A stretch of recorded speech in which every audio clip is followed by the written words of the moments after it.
Okay, so we've got some quirks with the Rivian I wanted to go over with everybody. Um, Take everything that I'm saying today with a pinch of salt, because every time we've had an update, I get rid of some quirks. I haven't gotten new quirks yet. Everything's always gotten steadily better. So if you're buying a Rivian or you're looking at buying a Rivian, keep in mind that the software gets better. A bullet point that I had on my list when I was shopping was that my base model Toyota Highlander had a seatbelt reminder. And when I test drove a Rivian on a demo drive, it did not have a seatbelt reminder. I went through 2 updates, and then now on the 3rd update since I bought it, it has a seatbelt reminder, and it shows you a little diagram of which seats a passenger is in, with a red X if they're unbuckled. And then it will go like a filled in circle, like a dark gray circle when they're buckled. It didn't have Apple Music when I bought it. It didn't have Audible. It didn't have satellite images on navigation. Built into the system, there have been some quirks, and I'll show you some of the improvements on that now. But overall, I don't want anyone to think that this is a negative video. I have loved my ownership experience. Okay, so looking at the climate control system here, auto used to just look like this, and then it would control the fan speed for you. Now you can choose whether you want low, medium, or high for fan speed. I really like that. Also, when I first had the vehicle, until this last update, anytime one of the kids would get in the back seat, it was like a 50-50 chance whether the fan was actually going to turn on back there or not. Now it always knows, and has never made a mistake. So when my kids get all the way in the back, this fan turns on, and if no one's in the middle yet, it won't turn this on. So that's fine. That's great. The way this functions has greatly improved. The seatbelt reminder is really great. I like that. It's such a small, simple feature. But again, it's one that wasn't on here when I first got it, and it is now. The drive cam was not consistent when I first got it. Sometimes it would not work for a trip. It kind of varied quite a bit. Now it always works. I haven't had a single problem with it since the last update. Another quirk when I first bought it was that car wash mode would time out fairly frequently. So I would be hand washing the car, and if I took, say, an hour to wash the car and wax it and everything, then car wash mode would turn off at the worst time always, and it would pop out the door handles and ruin whatever I'm trying to do. Or the charge port would keep opening or whatever. So now you just go to car wash mode. If you're going to pull through an auto wash, you can just turn that on, and it says shift to neutral. You press that, you're good to go. Or if you're hand washing it or power washing it or whatever you're doing, you can turn that on as well. So it knows now and will stay in car wash mode until you're finished.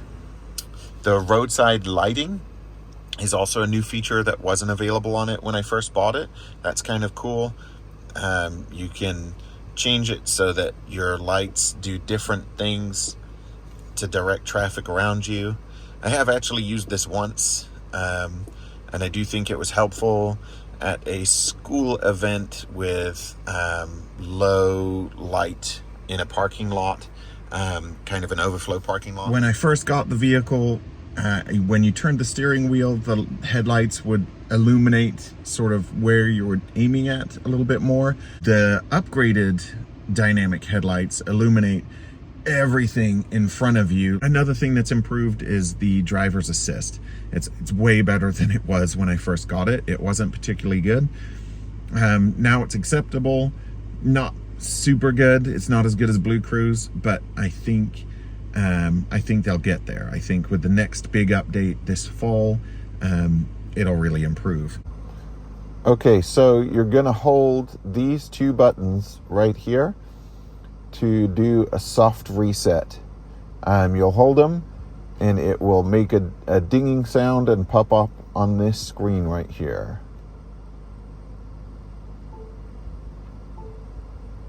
So I'm going to let go because I don't want to do that. And that message will pop up over here. It will beep and let you know that it's getting ready to do a soft reset. So if you do have any issues like the drive cam issue that I had before, a quick soft reset, and that's good to go. So I'd say it takes about a minute, 30 seconds to a minute to do a soft reset. And that resets your displays and seems to reset most of the software. If you're having a more persistent issue than that, or a bigger scale issue, you are going to hold the four-ways and the left steering wheel on the button. And again, it will pop up with a message right there, and then pop up here and say that it's sending a diagnostic to Rivian, and that will do a hard reset that takes a few minutes, maybe 2 minutes, and during that time you won't be able to do anything with the vehicle, and it asks you on the screen not to reset it again for at least 1 hour. Okay, all that is to say that what you initially buy when you buy a Rivian is, I don't think anyone's going to be unhappy with it. But as time goes on, it will only get better. I've heard a lot of people say stupid things like, oh, well, Rivian's not gonna survive. Yes, they are.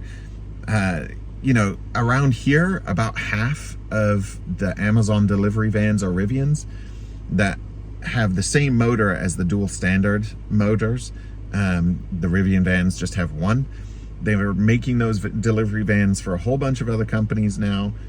They have still investments from lots of large companies, including Ford, and then the most recent investment from Volkswagen Group of $5 billion, because basically it comes down to Volkswagen's admitting that their software for their cars is subpar, and it's easier for them to buy access to Rivian software and how they're using software than it is for Volkswagen to start all over again from scratch. So this company's going to be around for a while. I don't see them going anywhere anytime soon.